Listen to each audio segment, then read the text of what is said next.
A'udzubillahi minasyaitonirrajim. Assalamualaikum warahmatullahi wabarakatuh. Bismillah, alhamdulillah, la haula wala quwata illa billah.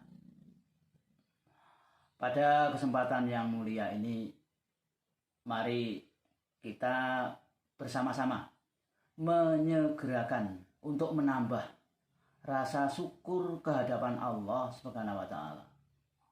Karena hanya dengan limpahan rahmat, taufik, serta hidayahnya lah kita bisa melaksanakan acara yang sungguh benar-benar mulia ini, meskipun masih pada masa pandemi yang sudah berlangsung 2 kali Ramadan ini. Semoga saja pandemi virus COVID-19 ini segera diakhiri oleh Allah Subhanahu wa Ta'ala. Amin ya rabbal alamin. Kemudian salawat dan salam semoga tetap terlimpahkan kepada junjungan kita Nabi Agung Muhammad Sallallahu Alaihi Wasallam, yang kita harapkan syafaatnya kelak di yaumul kiamah nanti. Santriwan santriwati peserta pondok Ramadan SMP Negeri 1 Pilang Kenceng yang insya Allah dirahmati Allah Subhanahu wa Ta'ala. Pada kesempatan ini, sesuai dengan agenda sekolah kita tercinta, kita melaksanakan kegiatan religius berupa pondok Ramadan. Pada hari ini, pagi ini, kita mengangkat tema zakat fitrah. Nah, mengingat betapa luas dan banyaknya persoalan tentang zakat fitrah ini, maka pada kesempatan yang sangat terbatas waktunya ini, kami akan bahas tentang beberapa hal. Maka pada kesempatan pembahasan ini kita batasi pembahasannya.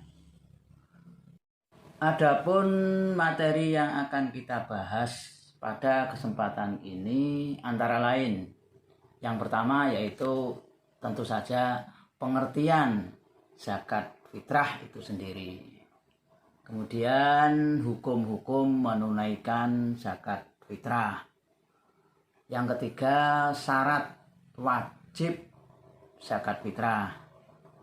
Lalu yang keempat, rukun zakat fitrah. Yang kelima, waktu. Jadi waktu ini sudah ditentukan juga, waktu pembayaran zakat fitrah. Dan yang terakhir, yang keenam, yaitu manfaat zakat fitrah bagi kehidupan. Anak-anakku tercinta, santriwan santriwati yang dimuliakan Allah, mari kita pelajari tahap demi tahap dari ke-6 poin tersebut. Yang pertama, yaitu pengertian zakat fitrah. Zakat fitrah itu merupakan zakat jiwa yang berupa makanan pokok yang wajib, sekali lagi ya, yang wajib dikeluarkan atau dibayar setiap tahun sekali. Adapun banyaknya adalah 3,1 liter atau 2,5 kilogram untuk 1 jiwa. Zakat fitrah ini bertujuan untuk menyucikan jiwa orang yang berpuasa dari perbuatan dan perkataan kotor, kasar, dan kata-kata yang keji. Juga untuk menyempurnakan pahala puasa Ramadan, juga memberi makan kaum fakir miskin dan beberapa orang atau kelompok orang yang berhak menerimanya. Ya, sayang sekali yang berhak menerima zakat fitrah belum atau tidak dibahas pada pertemuan ini. Insya Allah pada kesempatan yang lain. Kalau informasi sementara saja bahwa yang berhak menerima zakat fitrah itu ada 8 kelompok orang yang biasa disebut dengan 8 asnaf. Anak-anakku yang saya sayangi, yang kedua yaitu hukum menunaikan zakat fitrah. Hukum mengeluarkan atau membayar atau melunasi zakat itu adalah wajib. Saya ulang, hukumnya wajib, fardu ain bagi setiap muslim, laki-laki atau perempuan, tua atau muda, merdeka atau hamba sahaya, berupa makanan pokok yang mengenyangkan menurut tempat atau negeri masing-masing. Tentu saja kalau di Indonesia makanan yang mengenyangkan itu lumrahnya adalah nasi atau beras.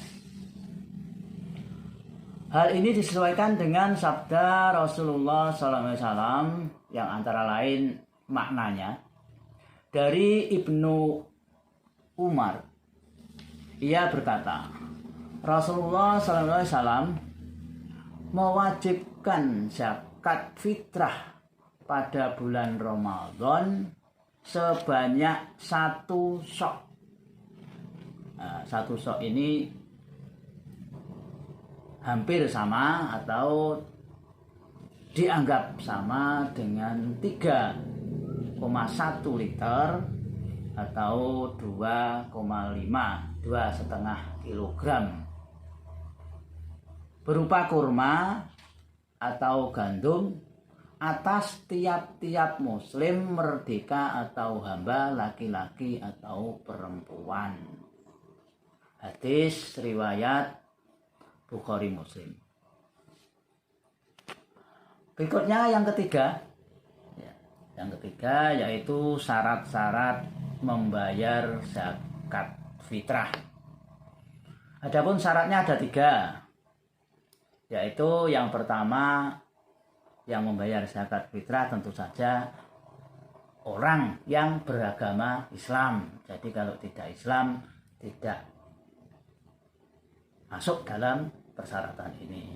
Yang kedua, lahir sebelum terbenam matahari pada hari terakhir bulan Ramadan. Jadi ringkasnya, lahir sebelum maghrib di akhir bulan Ramadan atau menjelang takbir. Itu yang kedua. Yang ketiga yaitu mempunyai kelebihan harta dan keperluan makan untuk dirinya dan anggota keluarga yang wajib dinafkahi pada malam hari raya Idul Fitri dan keesok harinya. Jadi masih punya kelebihan pada malam takbir sampai pada sholat Idul Fitri. Berikutnya yang keempat yaitu rukun zakat fitrah. Rukun zakat fitrah ini ada 4, yaitu pertama berniat menunaikan zakat fitrah karena Allah Subhanahu wa taala. Tentu saja harus dengan ikhlas. Yang kedua, orang mengeluarkan zakat fitrah. Ini biasanya disebut musyaki. Yang ketiga, orang yang menerima zakat fitrah. Ini biasanya disebut mustahik. Dan yang keempat terakhir, ada barang atau ada makanan pokok tadi yang dizakatkan. Ya, demikian sudah 4 langkah kita, tinggal 2 lagi, yaitu sekarang yang kelima, yaitu waktu membayar zakat fitrah. Jadi waktunya pun juga sudah ditentukan. Adapun waktu wajib untuk menunaikan zakat fitrah itu adalah saat terbenam matahari pada malam hari raya Idul Fitri. Namun yang lebih afdol atau lebih utama dilaksanakan setelah sholat subuh. Tentu saja sebelum melaksanakan sholat Idul Fitri. Jadi Bapak ulang, yang paling afdol itu adalah setelah sholat subuh, namun sebelum mendirikan sholat Idul Fitri. Namun demikian juga boleh dilaksanakan sejak awal masuk bulan Ramadan. Tetapi diingat, bila zakat fitrah itu dibayar setelah sholat Idul Fitri, maka berubah namanya, sudah bukan zakat fitrah lagi. Artinya bahwa itu sudah tidak termasuk zakat fitrah. Maka ini penting. Jadi kalau memang zakat fitrah harus dibayar sebelum sholat Idul Fitri. Kalau setelah sholat Idul Fitri baru membayar, maka itu namanya yang lain, mungkin sedekah, infak, dan lain-lain.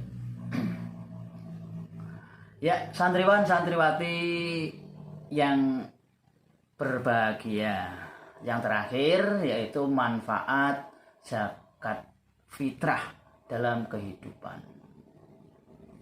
Ya, tentu saja zakat fitrah ini diatur sedemikian rupa, bahkan diwajibkan, itu tentu saja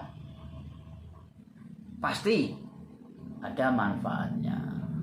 Adapun manfaatnya antara lain yang sempat saya catat itu ada 5, namun mungkin lebih dari itu. Yang pertama yaitu dapat meringankan beban fakir miskin, terutama pada hari raya Idul Fitri, sehingga mereka dapat ikut memeriahkan, ikut bergembira ria, menikmati hari kemenangan yang suci.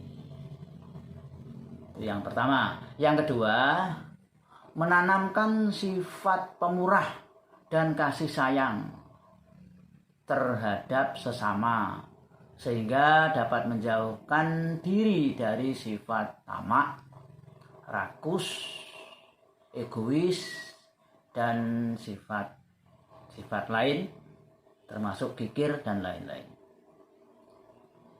Yang ketiga yaitu membersihkan diri, ini yang penting, membersihkan diri dari perbuatan dan perkataan yang sia-sia selama melaksanakan amalan ibadah di bulan Ramadan.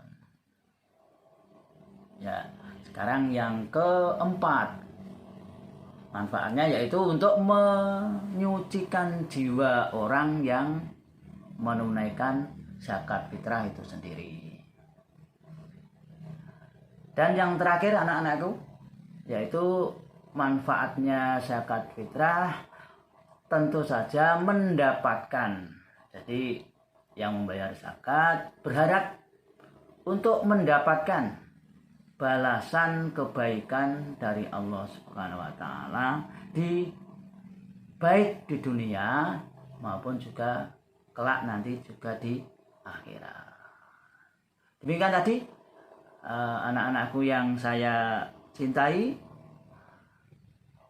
bahasan tentang zakat fitrah sudah kita tunai dengan selamat tanpa kendala yang berarti. Mudah-mudahan apa yang kita lakukan, kegiatan pada kesempatan ini bermanfaat bagi kita semua, bagi kita keluarga besar SMP 1 Pilang Kenceng. Dan tentu saja jika ada kekurangan, kesalahan dan sebagainya, saya selaku penyampai materi Pondok Ramadan ini minta maaf, dan atas perhatiannya saya sampaikan terima kasih. Billahi taufik wal hidayah. Assalamualaikum warahmatullahi wabarakatuh.